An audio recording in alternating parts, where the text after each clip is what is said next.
Ada beberapa yang menjadi tentu atensi tidak lanjut dari Bawaslu. Pertama terkait dengan sosialisasi protokol kesehatan. Ya. Tentu ini menjadi catatan kami untuk prioritaskan bagaimana untuk Bawaslu tentu tidak hanya sendiri, bersama-sama KPU juga untuk sosialisasi secara masif terkait dengan protokol kesehatan ini.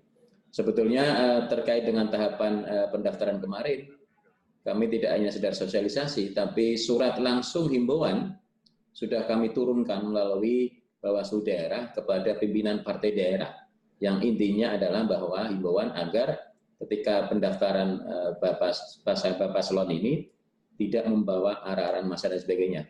Namun seperti diketahui, masih ada beberapa catatan kami yang melibatkan massa cukup banyak di luar area di kantor KPU dan sebagainya.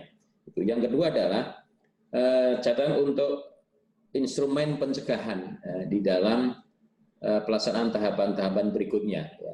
Kami kira ini yang kami petakan betul bahwa setelah pendaftaran pasangan calon ini, maka ada potensi yang menyebabkan kerumunan massa juga, terutama pada saat penetapan pasangan calon tanggal 23 September ini, dan kemudian potensi juga ketika ada protes-protes keberatan atas penetapan pasangan calon yang ditetapkan oleh KPU, dan juga potensi keberatan yang diajukan kepada Bawaslu melalui proses sengketa proses. Ya.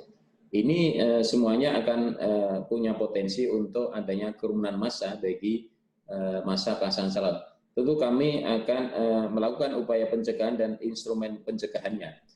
Ketika ruang ada di Bawaslu, kami akan menerapkan protokol dengan ketat, dan juga satu syarat misalnya, ketika mengajukan sengketa proses permohonan, kami akan ketat manakala membawa massa banyak, tentu tidak akan kami register ya sebelum bisa mengendalikan massa itu. Ya. Sebenarnya cukup permohonan dilakukan oleh kuasa hukum ataupun 1 atau 2 orang yang mengajukan permohonan sengketa. Kenapa? Bahwa pengalaman pemilu 2015, 17, 18, banyak sengketa proses ini diajukan kepada Bawaslu pasca penetapan pasangan calon oleh KPU. Kemudian yang berikutnya adalah catatan ketiga terkait dengan perlunya inventarisasi dukungan regulasi yang cukup.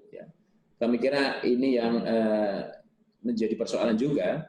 Karena kalau kita melihat pada kasus kemarin pada pendaftaran pasangan calon ini, maka kalau kita hanya mengacu pada Undang-Undang Pilkada 2016, tidak cukup mewadai untuk memberikan sanksi yang sifatnya pidana, tetapi ada ketentuan pidana itu ada di wilayah undang-undang lain, ada Undang-Undang KUHP, ada Undang-Undang karantina, ada Undang-Undang penyebaran wabah dan sebagainya. Ya. Maka dalam konteks ini, Bawaslu tentu tidak berdiam diri, tetap melanjutkan temuan atau laporan itu kepada instansi lainnya adalah kepolisian. Jadi tentu kerjasama koordinasi antara Bawaslu, kepolisian, kejaksaan, kemudian dalam penerapan peraturan daerah, Satpol PP punya peran untuk melakukan penegakan aturan-aturan terkait dengan protokol kesehatan. Saya kira itu yang dapat saya sampaikan. Terima kasih terkait dengan apakah ada sanksi ya di dalam pelanggaran protokol kesehatan. Jadi pada prinsipnya ada 2 sanksi di dalam tahapan pilkada ini. Sanksi yang sifatnya administratif dan sanksi yang sifatnya pidana. Sanksi yang sifatnya administratif itu murni menjadi kewenangan Bawaslu ya, dan juga bersama KPU. Jadi sanksi administratif bisa berupa teguran atau menghentikan proses yang dilakukan oleh pasangan calon nantinya ya. Jadi sanksi administratif sifatnya administrasi, bisa teguran maupun saran perbaikan ataupun menghentikan sebuah proses yang sedang berjalan ya. Nah, terkait dengan persoalan protokol kesehatan, memang di Undang-Undang Pilkada ya tidak mengatur mengenai sanksi pidana di dalam soal protokol kesehatan ini ya. Ya, yang sanksi administratif memang diatur di PKPU ya. Tetapi yang terkait dengan sanksi pidananya memang tidak diatur dalam Undang-Undang 10 2016. Namun demikian, saya katakan bahwa di dalam pilkada ini kan ada undang-undang lain di luar Undang-Undang Pilkada, Undang-Undang 10 2016 yang bisa diterapkan manakala ada pelanggaran-pelanggaran terkait dengan tahapan pilkada ini. Ya, maka terkait dengan apa sanksi pidananya ketika ada pelanggaran protokol kesehatan. Ada undang-undang misalnya di KUHP, pasal 212 dan 218 yang menyebutkan misalnya bahwa barang siapa dengan kekerasan atau ancaman kekerasan melawan seseorang pejabat yang sedang menjalankan tugas yang sah atau orang yang menurut kewajiban undang-undang atas perintah pejabat memberi pertolongan kepadanya diancam karena melawan pejabat dengan pidana paling lama 1 tahun. Atau di pasal 218, barang siapa pada waktu rakyat datang berkerumun dengan sengaja tidak segera pergi setelah diperintah 3 kali oleh atau atas nama penguasa yang berwenang, diancam karena ikut serta pengelompokan dengan pidana paling lama 4 bulan. Ada juga di Undang-Undang 6 tahun 2018, yaitu soal tentang karantina kesehatan, yang dalam pasal 93 menyebutkan setiap orang yang tidak mematuhi penyelenggara karantinaan kesehatan dan atau menghalangi penyelenggara karantina kesehatan sehingga menyebabkan kedaruratan kesehatan masukkan pidana 1 tahun.